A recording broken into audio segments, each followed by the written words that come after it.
सर्वात मोठी बातमी देशात होत असलेल्या लोकसभा निवडणुकीचा अंतिम टप्पा बाकी आहे. लोकसभा निवडणुकीच्या 7पैकी 6 टप्प्यांसाठी मतदान पूर्ण झाले आहे. 7व्या टप्प्यातील मतदानापूर्वी भारतीय जनता पक्ष भाजप नेतृत्वाखालील एनडीए आणि विरोधी पक्ष इंडिया आघाडी आपापल्या विजयाचा दावा करत आहेत. प्रत्येक निवडणुकीत सर्वांच्या नजरा राजस्थानच्या प्रसिद्ध फलोदी सट्टे बाजाराकडे असतात.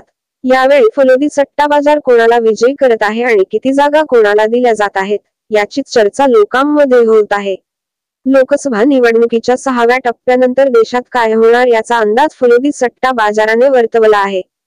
एनडीएला 407 जागा मिळू शकतात, तर यूपीएला 136 जागाचा अंदाज वर्तवला आहे.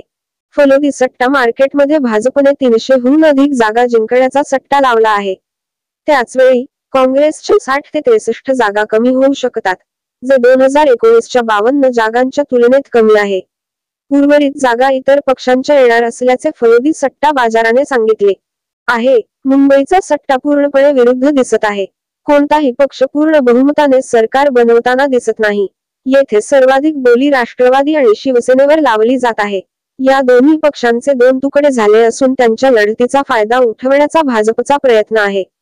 एनडीए 195, यूपीए 348, महाराष्ट्रात एकूण जागा 48, बीजेपी 18, इंडिया 30. सट्टे बाजारानुसार हरियाणा, महाराष्ट्र, राजस्थान आणि बिहारमध्ये भाजपचे नुकसान होत आहे. या राज्यांमध्ये पूर्वीपेक्षा कमी जागा मिळण्याची शक्यता आहे, तर राजस्थानमध्ये भाजपला 19-23 जागा मिळण्याची शक्यता आहे. तसेच हरियाणातही दोन्ही पक्षांना प्रत्येकी 5 जागा मिळण्याची शक्यता असून महाराष्ट्रातही शिवसेना भाजप युतीला फटका बसण्याची शक्यता आहे. यावेळी महाराष्ट्रात पूर्वीच्या तुलनेत 10 जागा कमी होण्याचे संकेत आहेत. सट्टे बाजारानुसार यावेळी देशात भाजपची स्थिती कर्नाटक आणि बंगालमध्ये मजबूत होत आहे.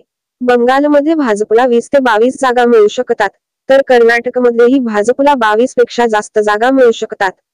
सट्टे बाजाराच्या मते संपूर्ण देशात भाजपला 304 ते 306 जागा आणि एनडीएला 324 ते 329 जागा मिळू शकतात. सट्टा बाजारात पंतप्रधान नरेंद्र मोदी यांच्या नेतृत्वाखाली तिसऱ्यांदा सरकार स्थापन करण्याचा भाव अवघ्या 15 ते 20 पैशांवर चालू आहे. म्हणजेच जितकी किंमत कमी तितकी त्या उमेदवाराच्या विजयाची शक्यता जास्त. त्यामुळे केंद्रात भाजपचे सरकार नक्कीच स्थापन होईल असा अंदाज आहे.